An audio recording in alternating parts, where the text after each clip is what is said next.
Hey guys, number one Marmaduke fan here, looking at issue 1 and issue 2 of Juanpool. Yay! All right, I'm a little late getting to this comic book review, and the comic's a little late. I think it funded in 2018 or so. So kind of like my rule for indie comics is I kind of back these because I want to vote to support the creator and help them get their dream project out.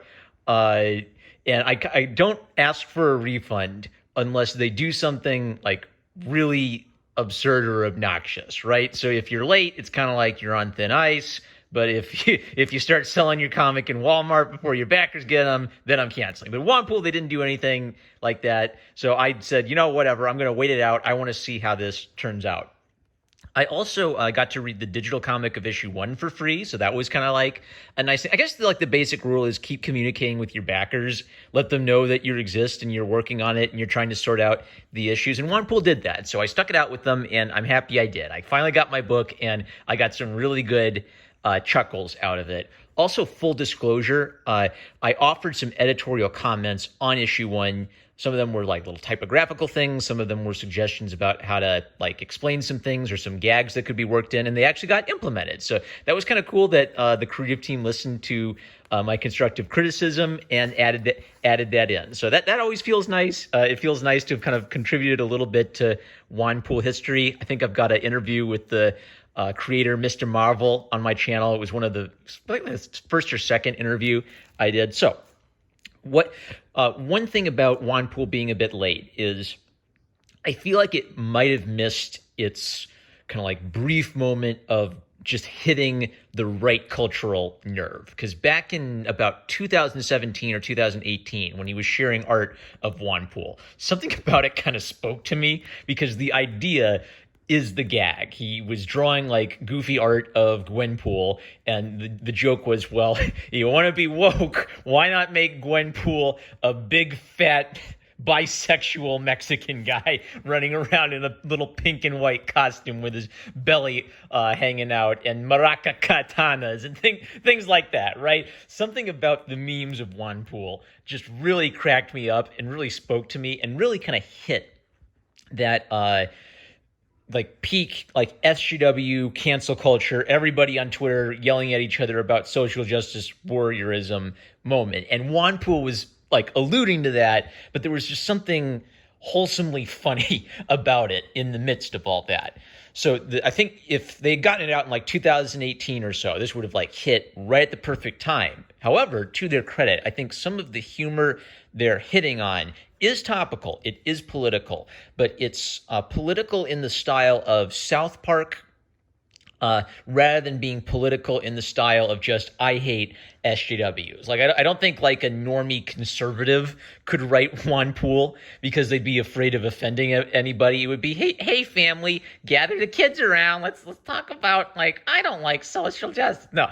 So Juanpool is actually willing to offend people and also kind of like really make fun of both sides in a South Park style. So I think what makes a South Park style work is because it commits to being, we live in an absolutely absurd universe where the laws of logic don't apply. That means when it violates laws of realism, I accept it because it's fitting with the tone of the overall universe, which is complete absurdity. I think the other big inspiration is Powerpuff Girls, even in some things like the name of the city is Cityanville instead of Townsville, right? So it's looking at some sources like Powerpuff Girls, which have like an absurd central premise, taking some inspiration from that and then giving it its own flair. So I think it works. It may not work for you, but if you like kind of like that really raw R-rated South Park kind of humor, I think the central gags work.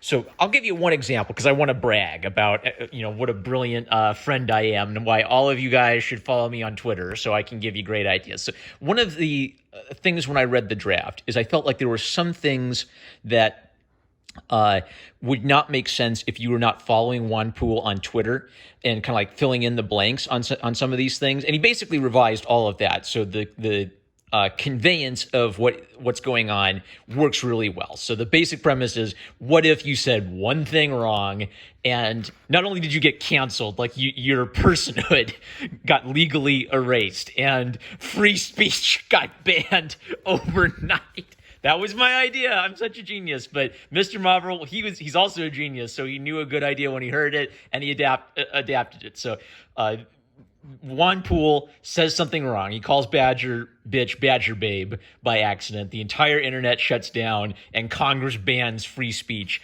overnight. So I'm tooting my own horn, but this is a gag exaggerated to the most extreme possibility. And not only is Juan bisexual and big and fat and Mexican, he's married to like a beautiful homosexual Republican man.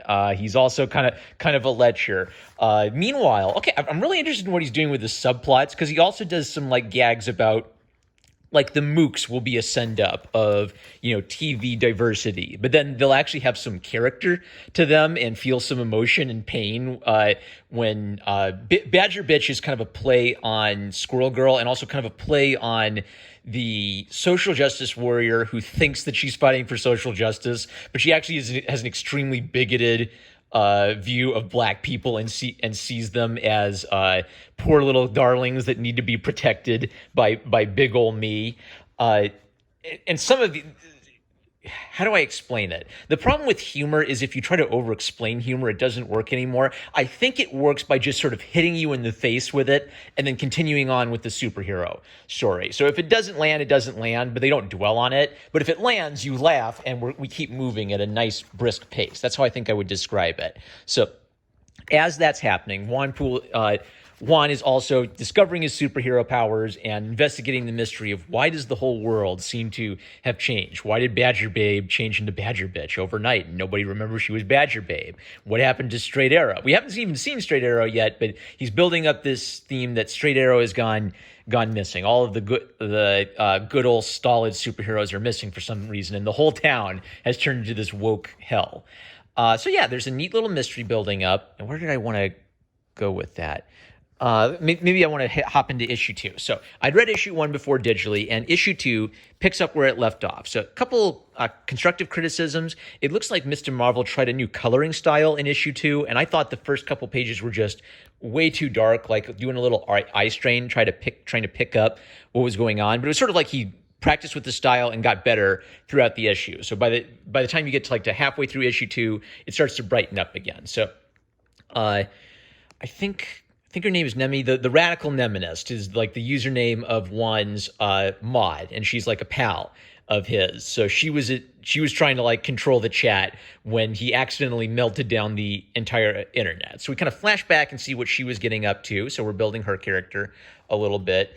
And Juan's basically homeless and without any social media presence, without any bank account or anything. So he goes to crash at his mommy's house, and I guess mommy's husband is like this super homophobic, thug life kind of guy, right? So one of the things that's working about this is I think Juanpool writes minorities as all of them are making fun of each other, and it's like that's okay because we don't mind because you can make fun of me and I can make fun of you. And then while that's going on, there are also sort of like these characters who represent more like the woke elite upper class type. So the white savior shows up and says, I usually ignore you people, but you people usually stay off my radar, but today you face the white savior. You people, fuck you, I meant Clinton City and Ville residents. Either way, you will not assault that weak, frail woman of color. And then she does, even like the girl they're mugging doesn't want the white savior to help her out. No, thank you. And it's, okay, this is a meme. This is that Karen and the cat meme. So I want to talk about how Mr. Marvel uses memes, because I think it works well. He does reference some dated memes and even kind of makes fun of himself for referencing some dated memes. But usually when he references a meme, you don't need to know the meme to get the gag. So it helps to know that this is the Karen meme to add to that. But it also works if you just know that she's a stupid white savior who accidentally said something racist and is terrified of getting canceled for it, right? Also, one literally has the power to kind of manifest ideas or create things he remembers from the internet, which could be like a cringy superhero power, but A, it's a parody, so we can kind of accept an absurd power. And he doesn't like summon the hot meme from 2017. He summons an idea or a phrase. So what's neat about that is it's not using memes as like the cool meme from last week that instantly gets dated. It's excuse me. It's using the idea of how do memes work in a way that would actually, like, you could read this a year or two later and this stuff would still work because memes are temporary, but meme formats are sort of eternal. Like there's always going to be a Virgin versus Chad style meme. Virgin versus Chad seems to be like an enduring version of that, but there are like 60 different memes that all are basically a different version of the Virgin versus Chad meme. So because it's referencing internet culture generally, it's not too tied to any like one single meme or gag to work. Even kind of like the narrator. So the narrator has like this overblown, like super serious style as everything else is absurd. Juan sings like a racist Mexican song because I think that's the point. It's like all of the woke culture is really about white liberals. That's the dirty secret, is everybody who adopts the kind of like woke SJW culture is really thinking like a middle class 30-year-old elite progressive white Karen. But when you get down to like the working class, everybody's making fun of everybody, and it's only when HR gets involved that we're okay. I want to tell one of my favorite stories. So when I was in college, I go and I sit down with some of my friends, and one of the football kids, I didn't know him that well, but he was like a friend of a friend. So he's this black kid, and he starts telling racist jokes at the table. And so I come and sit down at the table as he's in the middle of telling all of these racist jokes. And it was a little weird at first, but what he was clearly doing was he was saying, it is okay for you to tell racist jokes at this table, and to prove it, I will tell racist jokes about myself. And it's about code switching, right? I think it's something really healthy, actually, for people of different races to make fun of each other and talk very openly about, these stereotypes and goofy ideas and jokes we have about each other. But it's sort of like, because we're trusting each other in that space, we can actually talk and laugh about it and sort it out in a way that's actually helpful. When an HR representative gets involved and says someone got offended, then that basically shuts down communication. Okay, we can't talk to each other about these things. We can't joke with each other about these things. We've got to be completely guarded about these things. And what's kind of sad about the like woke cancel culture is I think it's robbed the working class from something that meant a lot to the working class that the elite class just didn't get, because the elite class was more about, be prim and proper, dot your I's and cross your T's and never say anything offensive. And it was the working class culture that didn't mind making fun of each other all the time. So I guess what Juanpool is tapping into is the working class characters in Juanpool all make fun of each other. They all use swear words and racial slurs for each other, but it's kind of like they're all equal in that dimension. And it's really a rich versus poor thing more than it is a race versus race thing. So it all really starts working well as kind of like representing something real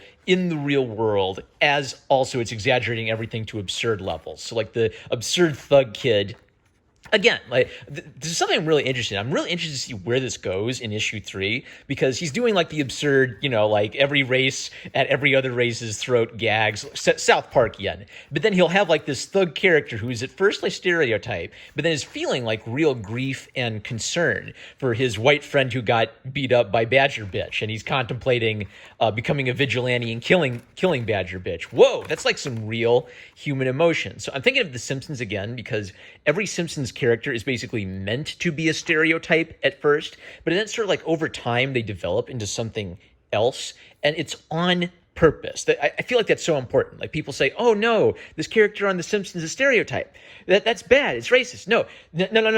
When you use a stereotype, that is different than you disliking another race, because what you're doing is you're taking this idea that people have about a race or about a kind of people and saying, why do people have this idea? What if I exaggerated that idea to the most absurd levels? Would it still work? Could I still tell a story with that kind of thing? And it's such a strange conversation because I think so many of the popular examples in media, Boondocks is all like really exaggerated, black stereotype humor, but black viewers love it because it speaks to them. It's like these goofy racial stereotypes actually, I don't know, touch on something that flawed, sinful human people seeing each other. So is the way to stop it to ban it all?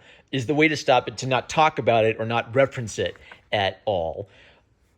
So my thought would be, when you are speaking like in the workplace, church it up a little bit. When you're talking to your 80-year-old grandma, you don't use the F-bombs, and you don't like walk into the middle of like your college class and drop your spiciest hot take on like the N-word pass meme right there, right? But it feels like in the name of protecting civility or in the name of protecting manners, we've lost the value of, I don't know, being really blunt and really honest and raw with each other. And that sphere has shrunk to a smaller and smaller space where you basically have to 100% trust someone before you have that kind of conversation where, okay, it's all out on the table. Everybody lay out like your dumbest possible ideas about race and sex. And it's okay because you won't be canceled for it. The value of that is Bill Burr has the line that you ought to be able to say it because it gets the stupid stuff out of you.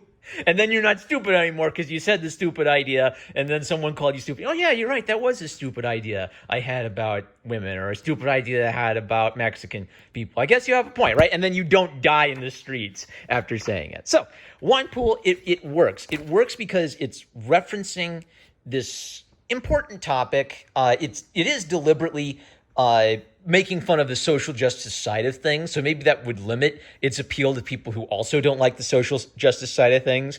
But it feels like a really authentic, this isn't a white fuddy-duddy conservative talking about social justice. This is like a regular working class bro talking about social justice. And something about it feels really raw, and I'm really digging it. So I enjoyed it. That means I'm going to continue buying it and supporting it and reading it. Hopefully they got their kinks worked out and their printing issues worked out, so they aren't going to have printing delays on issue 3. Check out Juanpool if you would like South Park, or if you like Powerpuff Girls and The Simpsons. I think you will enjoy Juanpool. I don't think it's falling into the category of just making fun of social justice for the sake of making fun of social justice. I think its gags about social justice work because it's exaggerating it to the maximum possible level. And really interested in the subplots and how that's being built. I'm anxious to see how that's developed in future issues. But it's a funny book, two books that made me laugh. That's a recommend. I'm no more Marmaduke fan. I love you guys. Catch you later.